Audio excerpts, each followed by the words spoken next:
Les graines qui proviennent du désert de Taklamakan pèsent 1/10 millième de gramme chacune.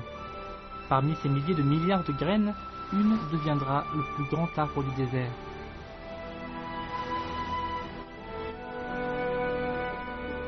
Un vent se lève soudain. Les graines commencent leur voyage en volant sur une grande distance.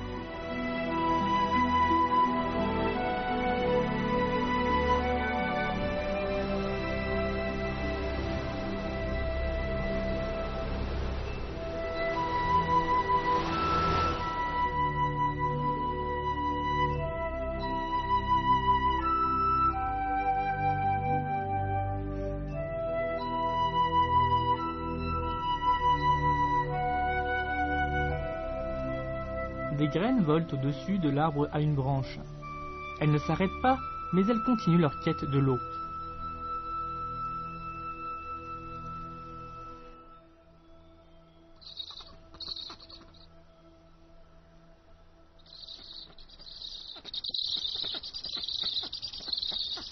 Tôt le matin, l'air a l'odeur du sol humide.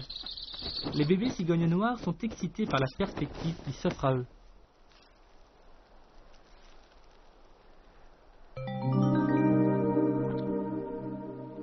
Une fois que le lit asséché du fleuve Tarim est rempli par les flots, le désert a un nouvel aspect.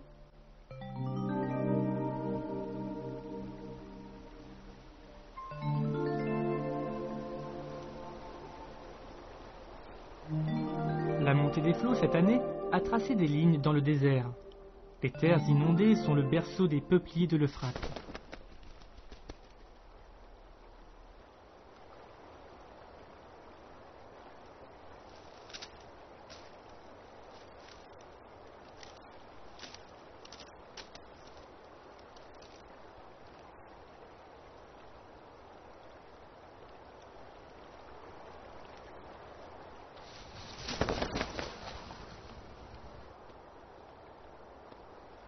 Les jeunes cigognes noires étendent leurs ailes pour la première fois.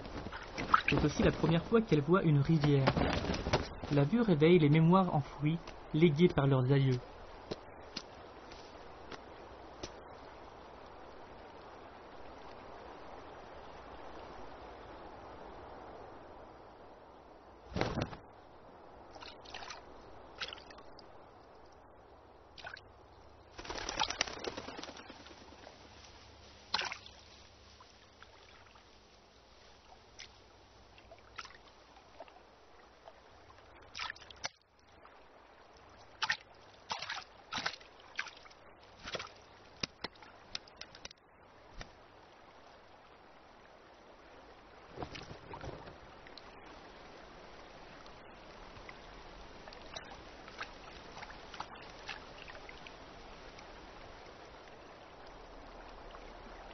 Il y a toujours des centaines de millions de graines qui se succèdent dans le ciel au-dessus du désert et des bois pour découvrir le grand fleuve qui est soudain apparu.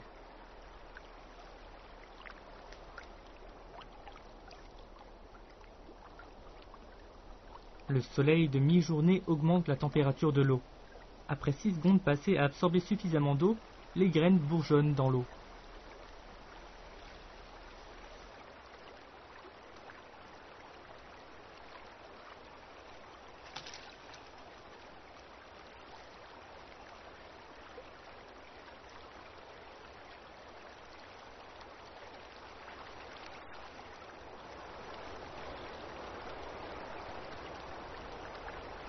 La graine doit prendre racine sur les bords du fleuve.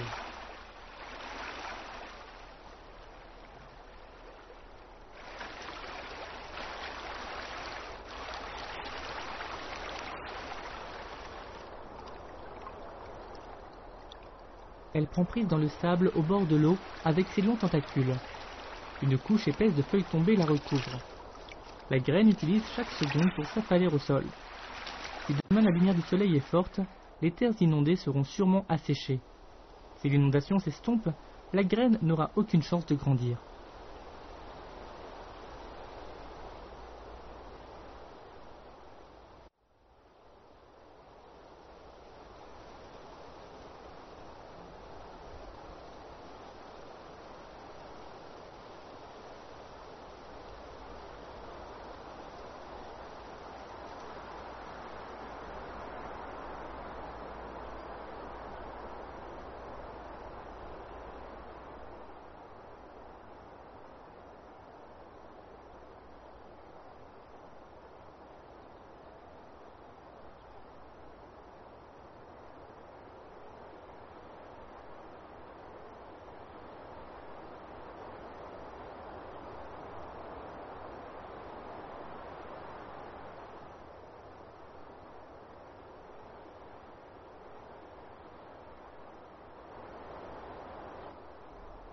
L'eau de la rivière n'atteint pas le grand arbre à une branche.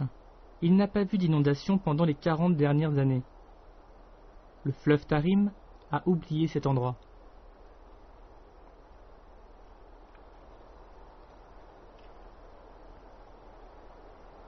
Le grand arbre à une branche a trouvé un moyen d'alternative de survie.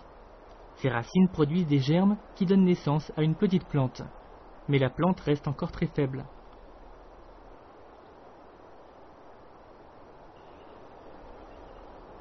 Pour s'assurer que la pousse a suffisamment d'eau, le grand arbre doit faire un choix.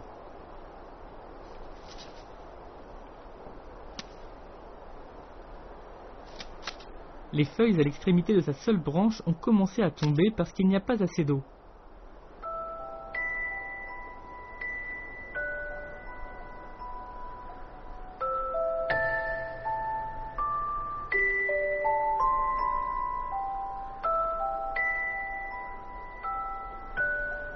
Sur la terre inondée du fleuve Tarim, les graines ont commencé à pousser ici-bas.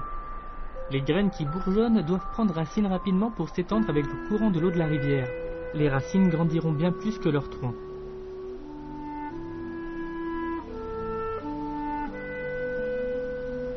Les plants qui ont germé l'année dernière voient le fleuve Tarim pour la seconde fois.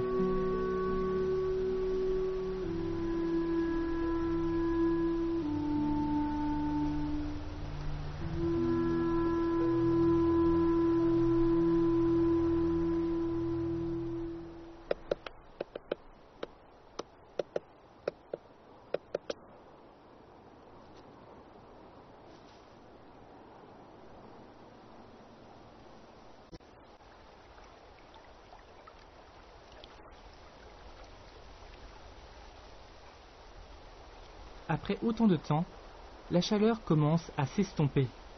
L'automne arrive, mais il sera de courte durée. Ayant savouré beaucoup d'eau cette année, les arbres prennent une couleur dorée admirable.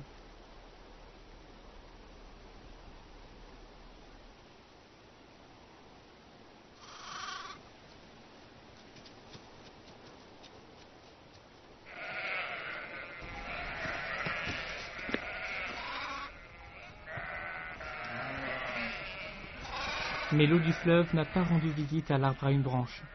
Ses feuilles prennent une teinte plus fade. Le petit peuplier de l'Euphrate grandit plus fort grâce au système de racines de l'arbre à une branche. La température est plus élevée à la surface et ses feuilles sont un peu vertes. La seule branche de l'arbre n'a pas eu assez d'eau pendant trop longtemps. Après les gelées d'automne, ses feuilles fanées tombent.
Il faut un automne entier pour que la seule branche casse. Cela étant fait, il peut continuer à vivre.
l'eau du fleuve déborde et remplit les lits des lacs secs.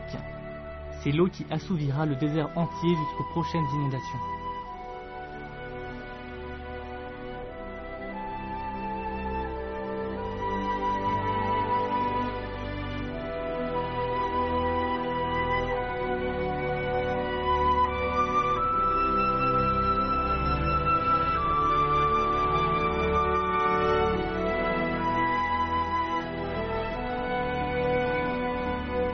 Les cordes vocales du bébé cigogne noir dégénèrent dès qu'il arrive à maturité. C'est en silence qu'il quitte le désert pour le sud.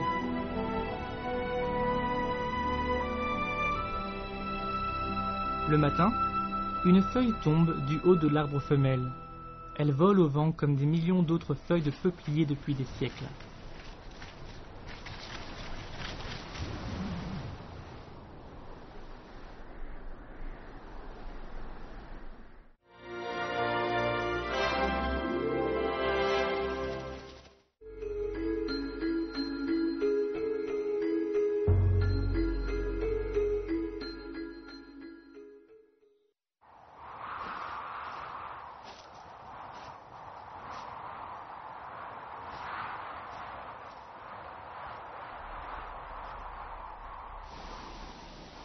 Les cascades coulent le long d'une paroi des montagnes Changbai sur une hauteur de 68 mètres.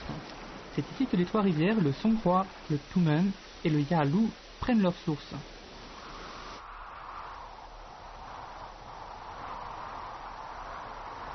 La ceinture de la toundra est située à une altitude de 2000 mètres sur les montagnes Changbai. C'est l'habitat naturel du pika des plateaux. En automne, le pika mange une quantité impressionnante de nourriture pour anticiper la neige de l'hiver à venir.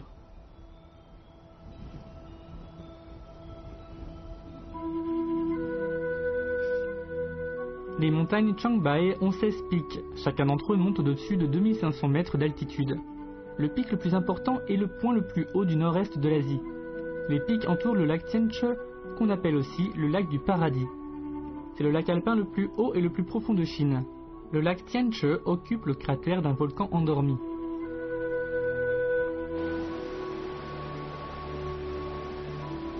L'eau du lac coule dans les cascades.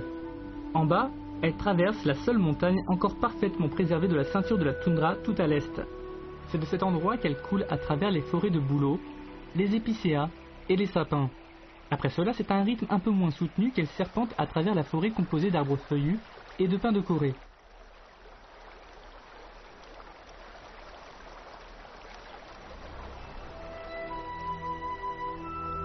Il y a sur les bords de la rivière un pin de Corée qui mesure 38 mètres de hauteur.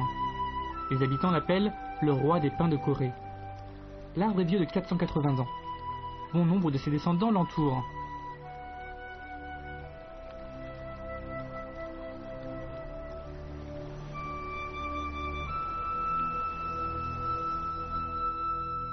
Les forêts de feuillus et de pins de Corée sont communes dans le nord-est de la Chine.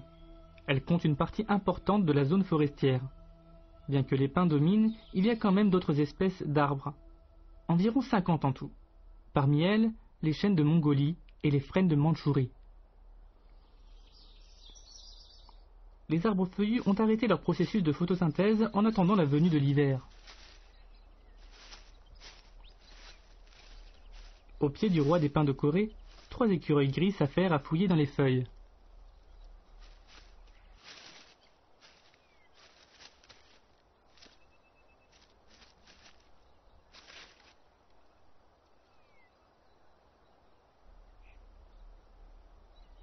Les arbres feuillus sont jaunes, mais le roi des pins de Corée, lui, est toujours vert et plein de vitalité. Le pin de Corée est un conifère et il ne perd jamais ses aiguilles durant l'hiver aussi rude soit-il.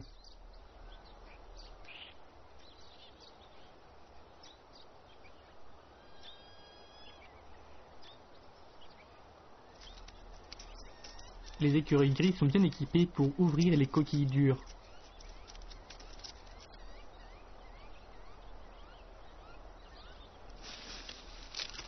La musaraigne sort son museau hors du trou d'un arbre et mange les feuilles qui n'ont pas été jaunies par le temps.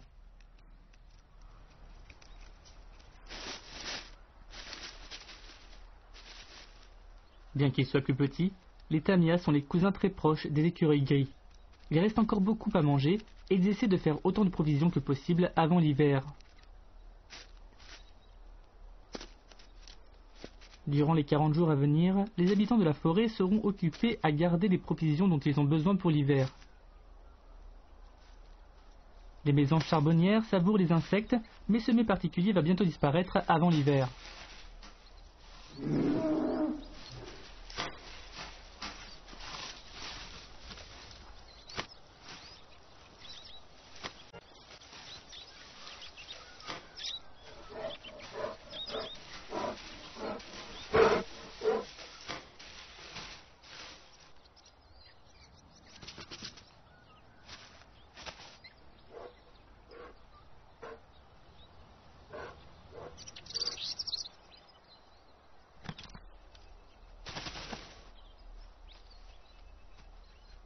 Les ours noirs sont les animaux les plus remarquables de la forêt de pins de Corée. Beaucoup des petites créatures prennent soin de les éviter.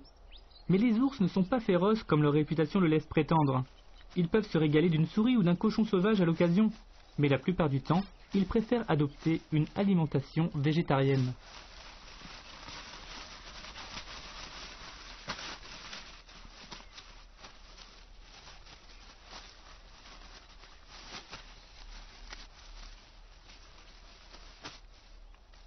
Les mûres sont les fruits préférés des ours noirs. Pendant l'automne, ils sont occupés à manger autant de noix et de fruits que possible. C'est un programme d'engraissage et de gain de poids très étonnant qui les fait prendre plus d'1 kilo par jour. 5 mois d'hibernation les attendent.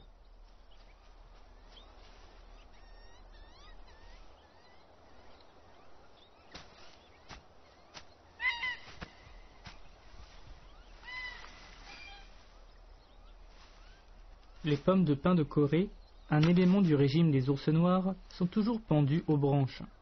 Les pommes de pin de Corée sont extrêmement larges comparées à celles des autres conifères gymnospermes. Chacune des pommes de pin contient des centaines de noix, et c'est cette quantité en grand nombre qui leur assure la pérennité.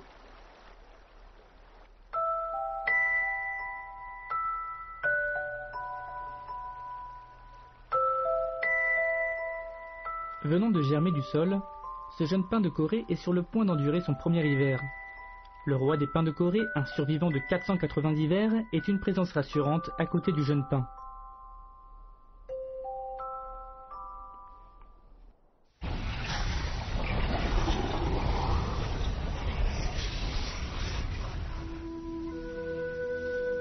Auparavant, le volcan du mont Changbai se mettait fréquemment en éruption. Il y a 305 années de cela, une éruption avait couvert les vallées avec de la lave en fusion, détruisant toute vie sur cette zone. Le seul qui ait survécu à ce désastre est le roi des pins de Corée.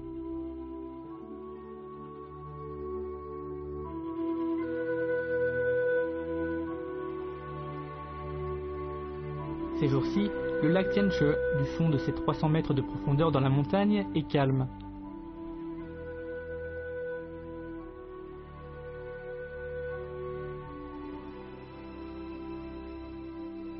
« 60% des pins de Corée du monde se trouvent en Chine. La plus grande concentration se trouve autour des montagnes Changbai et de Xiaoxing-an au nord-est. Les grandes zones de forêt de feuillus sur les montagnes Changbai ont été nourries par les cendres volcaniques. 300 ans ont transformé une terre dévastée en une végétation prospère.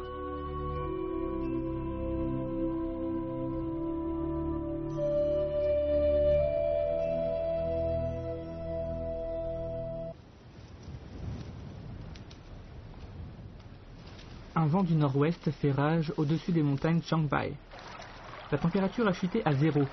Les feuilles jaunes tombent au sol, annonçant à la forêt que l'automne est sur le point de s'achever.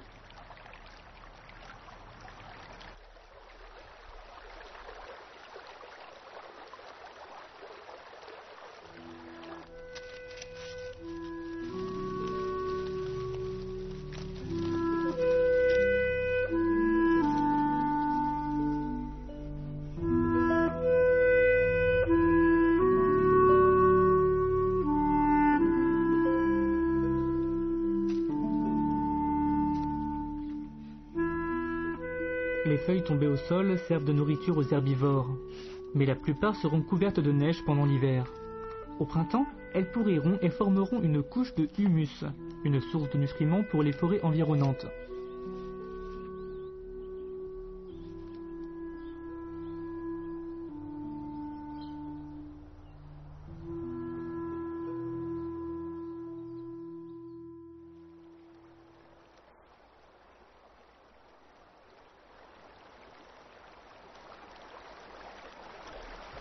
Au fil du temps, toutes les feuilles sont tombées. La nourriture s'est faite rare. Les habitants de la forêt ont commencé à porter leur attention sur la nourriture pendue aux branches des pins de Corée. Les pommes de pin attirent aussi des invités provenant de zones plus lointaines. Les gros becs casse-noyaux du sud. Le pin de Corée fleurit et porte des fruits tous les 80 ans. Il lui faut 2 ans pour que les noix soient mûres.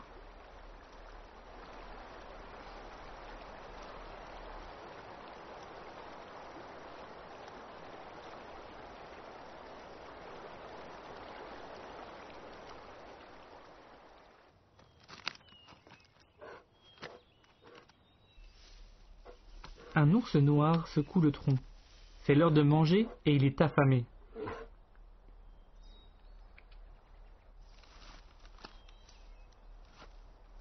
Mais malgré ses espoirs, les pommes de pin ne tombent pas. L'ours noir va devoir attendre. Ici, tout événement a sa saison.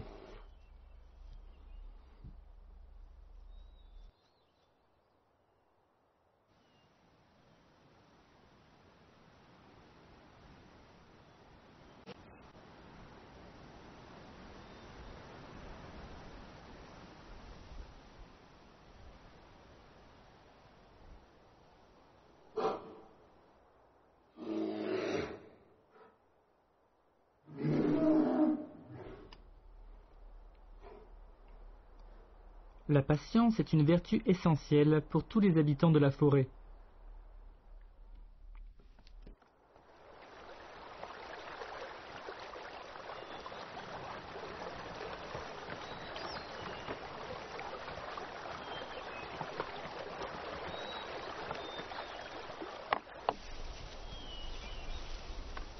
En automne, des visiteurs inattendus arrivent dans les forêts. Ils sont à la recherche de ginseng sauvage, une plante qu'on ne trouve que dans les forêts de feuillus et de pins de Corée.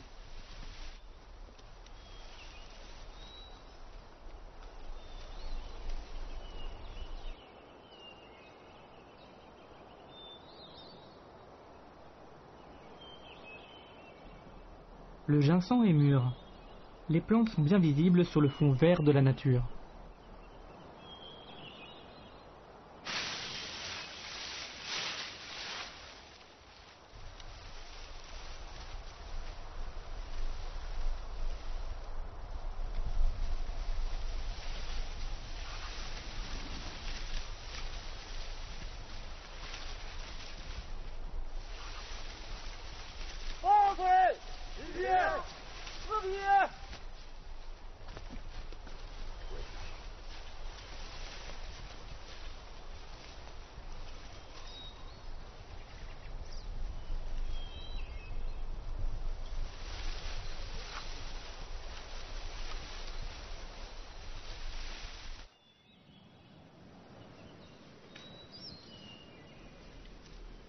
À l'aide de couteaux fabriqués à base de côtes de chevreuil, les cueilleurs retirent la terre des racines de ginseng.